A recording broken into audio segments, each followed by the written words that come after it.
इनको हम मैटर भी बोलते हैं, इंग्लिश में हम क्या बोलते हैं बेटा, मैटर कहते हैं। और इस पदार्थ को एक नाम से और जानते हैं, जो आपके सामने नाम है द्रव्य। आखिर में द्रव्य या पदार्थ क्या है? यानी द्रव्य को हम लोग पदार्थ कहते हैं, यानी पदार्थ ही द्रव्य है। तो हम ये देखेंगे कि पदार्थ या द्रव्य क्या है, यानी हमारे दैनिक जीवन में पदार्थ या द्रव्य कहाँ कहाँ उपस्थित है। तो हमारे आसपास जितनी भी वस्तुएं दिखती है सभी क्या है, द्रव्य वो पदार्थ है, यानी द्रव्य को हम लोग पदार्थ कहते हैं। तो इसकी सबसे पहले हम डिफिनेशन देखते हैं कि पदार्थ किसे कहते हैं। तो आपके सामने मैं परिभाषा दे रहा हूं, यानी पदार्थ वह वस्तु है जो स्थान घेरता है, जिसमें द्रव्यमान व आयतन होता है, उस वस्तु को पदार्थ कहा जाता है। आपके सामने डिफिनेशन है, वह वस्तु जो स्थान घेरती है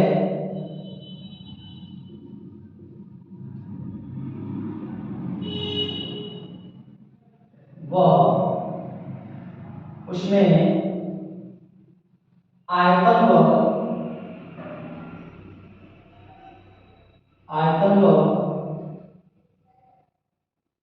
द्रव्यमान होता है, आयतन व द्रव्यमान होता है। उस वस्तु को उस वस्तु को पदार्थ कहते हैं, पदार्थ कहते हैं। तो हमने देखा कि पदार्थ की परिभाषा की, पदार्थ वह वस्तु है जो स्थान घेरती है, जिसमें द्रव्यमान व आयतन, उस वस्तु को पदार्थ कहते हैं। जैसे हम एग्जाम्पल में देखें, हमारे सामने एग्जाम्पल आएगा, जैसे मार्कर, कलम, पानी, रबर, बर्फ, हवा इत्यादि। ये जो आपके सामने दिख रहा है ये सभी पदार्थ हैं, यानी सभी वस्तु एक ही रूप में नहीं होती, यानी सभी वस्तुएं अलग अलग अवस्थाओं में बनी होती है, यानी प्रत्येक वस्तु अपने अलग अलग मूल अवस्था में होती है। यदि मान लो हम देखें कि मार्कर किस अवस्था में है, कलम किस अवस्था में, पानी किस अवस्था में, रबर, बर्फ व हवा किस अवस्था में, तो अवस्था को भी हम देख लेते हैं। जैसे मार्कर को देखें तो मार्कर के अंदर, मार्कर को हम देखें तो मार्कर के अंदर जितने भी मॉलिक्यूल्स हैं, इन मॉलिक्यूल्स के बीच में अंतरा आणविक आकर्षण बहुत ज्यादा है, जिसके कारण एक दूसरे से चिपके हुए हैं। तो हम कह सकते हैं इसको कि ये आपका ठोस अवस्था में है। और यदि मान लो कलम को देखते हैं तो कलम की हमारी, ये आपके सामने कलम है, एक कलम के जितने भी अणु या मॉलिक्यूल्स हैं ये बिल्कुल अंतरा आणविक आकर्षण बहुत ज्यादा होने के कारण एक दूसरे से चिपके हुए हैं, यानी ये एक ठोस अवस्था में है, यानी ये भी आपका ठोस अवस्था में बने हुए हैं। आपके सामने अगला आता है पानी।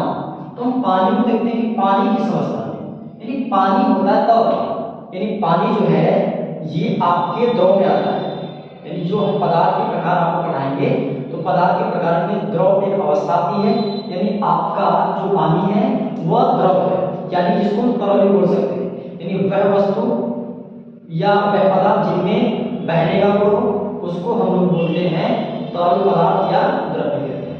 तो बहने का गुण तो गैस के अणु के अंदर भी होता है, तो हम लोग उसको लेंगे जिनमें उनका आयतन फिक्स होगा, वह आकार फिक्स नहीं होगा, उसको हम लोग बोलेंगे द्रव।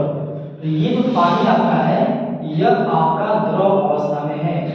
रबर को देखते हैं तो रबर भी क्या होता है, ठोस अवस्था में बना होता है, रबर भी क्या होता है, ये आपका ठोस अवस्था में होता है। बर्फ हमारा किस अवस्था में, ये भी हमारा ठोस अवस्था में। यदि हम लोग हवा को देखें ये हमारे गैसीय अवस्था में है, ये हमारा जो हवा है वो किस अवस्था के प्रकार। अब इसमें हम लोग पढ़ेंगे पदार्थ के प्रकार। पदार्थ के प्रकार के बारे में, यानी ये टॉपिक आपके सबसे मक्खन लगने वाले टॉपिक है बेटा।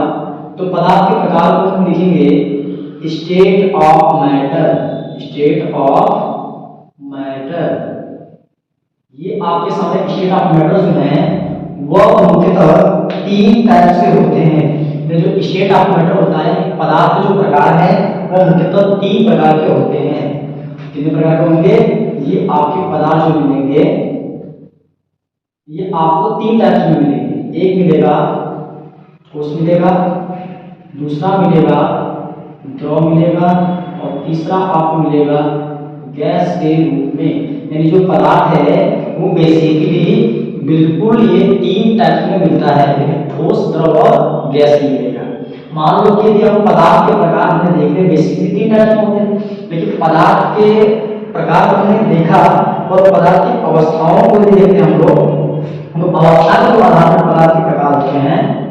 इसके आधार पे अवस्था के आधार पर, यानी अवस्थाओं के आधार पर पदार्थ के प्रकार, पदार्थ के प्रकार। अब हम बात करते हैं कि अवस्थाओं के आधार पर, यानी किसका? पदार्थ के स्टेट के आधार पर हम बात करते हैं। तो हमारे सामने स्टेट्स के आधार पर कितने होते हैं बेटा? तो हमारे सामने स्टेट के आधार पर, स्टेट के बेस पे देखते हैं तो 2 टाइप में आपके पदार्थ के प्रकार मिलते हैं। पहला आपको मिलेगा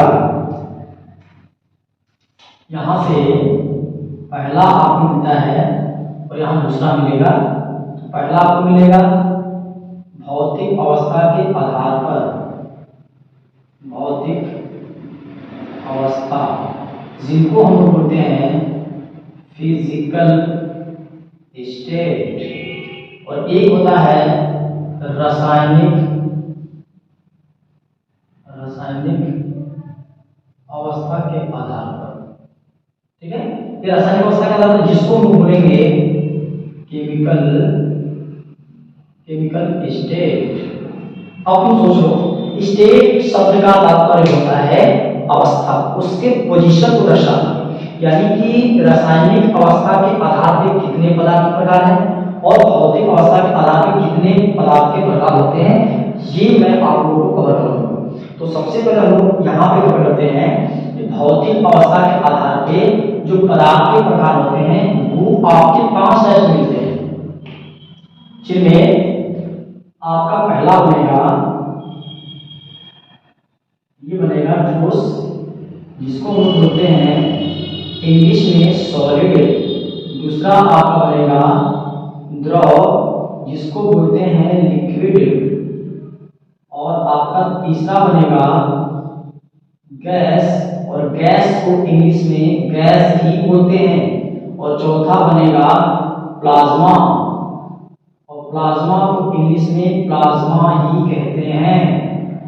अब आपका 5वां बनेगा जिसको कहते हैं बोस-आइंस्टीन कंडेंसेट, बोस-आइंस्टीन कंडेंसेट।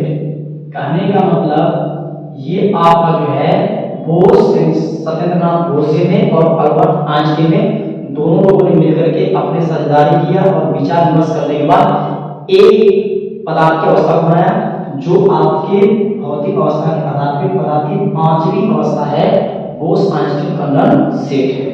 तो इसको भी इंग्लिश में बोलेंगे बोस-आइंस्टीन कंडेंसेट। ये आपका है रासायनिक अवस्था के आधार पर पदार्थ के प्रकार देखते हैं तो वो आपके मिलते 2 टाइप्स के।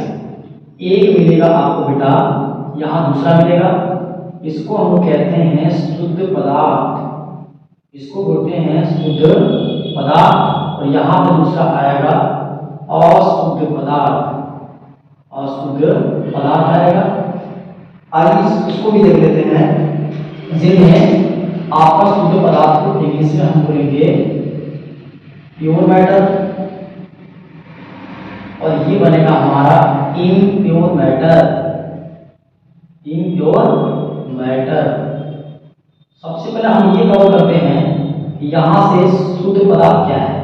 तो शुद्ध पदार्थ का मतलब होता है ऐसे पदार्थ जो केवल एक ही प्रकार के अभिकर्मक कण के द्वारा निर्मित होते हैं, उनको शुद्ध पदार्थ कहते हैं।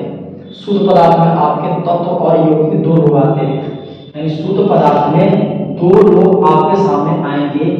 एक पहला आएगा तत्व, जिसको इंग्लिश में एलिमेंट बोलते हैं, एलिमेंट कहते हैं, और दूसरा आएगा कंपाउंड। क्या आएगा? कंपाउंड, जिनको हम लोग यौगिक कहते हैं, जिनको हम लोग क्या बोलेंगे? यौगिक, यानी कंपाउंड। ये हो जाएगा कंपाउंड। एलिमेंट भी आपके तीन टाइप्स के होते हैं, जो एलिमेंट है, तत्व है, वो भी तीन प्रकार के होते हैं। यानी गुणों के आधार पर, गुणधर्मों के आधार पर तत्वों को तीन भागों में बांटा गया है। यानी पहला आपके सामने आएगा बेटा, जिसको हम लोग बोलेंगे धातु कहेंगे। दूसरा आएगा बेटा अधातु, और तीसरा आपका बनेगा उपधातु। यानी ये आपके तत्वों के तीन प्रकार हैं। यौगिक को हम लोग देखते हैं, यानी यौगिक किसे कहते हैं? जब दो या दो से अधिक तत्व आपस में रासायनिक प्रक्रिया के फलस्वरूप जो पदार्थ का निर्माण करता है, उसको हम लोग यौगिक या इंग्लिश में कंपाउंड कहते हैं। ये आपका यौगिक है, ये कंपाउंड हो जाएगा।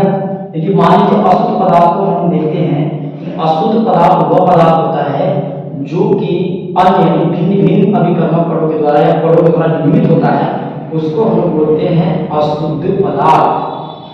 ये आपका भी इसमें एक टाइप होता है जिसको बोलते हैं हम लोग मिश्रण। मिश्रण, इनको इंग्लिश में मिक्सचर कहते हैं। और मिक्सचर भी आपको मिलते हैं बेटा दो टाइप्स में। एक मिलता है आपको होमोजेनियस मिक्सचर, दूसरा मिलता है हेटेरोजेनियस मिक्सचर। होमोजेनियस मिक्सचर जो होता है वो समांगी मिश्रण होता है, जो हेटेरोजेनियस मिक्सचर होता है वो विसमांगी मिश्रण होता है। तो ये आपका यहाँ पे बनेगा समांगी मिश्रण, समांगी मिश्रण बनेगा। और यहाँ एक दूसरा बनेगा विषमांगी मिश्रण,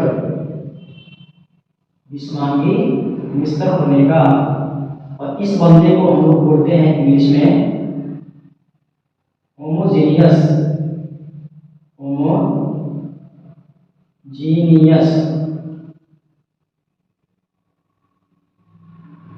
और ये आपका बनेगा हेटेरोजेनियस,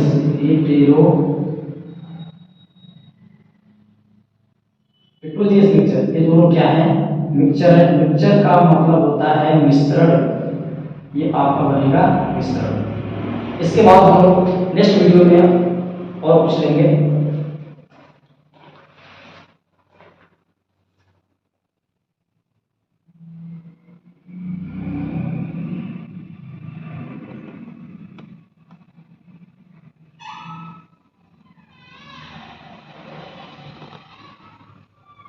क्या